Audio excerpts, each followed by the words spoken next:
முக்கியமாக அந்த ஒவ்வொரு கிராம மக்களோடு தமிழர்கள் மக்களோடு உருவாடி கொண்டிருக்கிறார்கள்.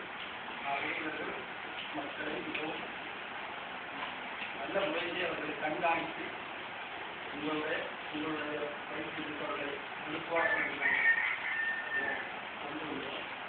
மற்றும் உங்களுடைய உத்தியோகத்தர்கள்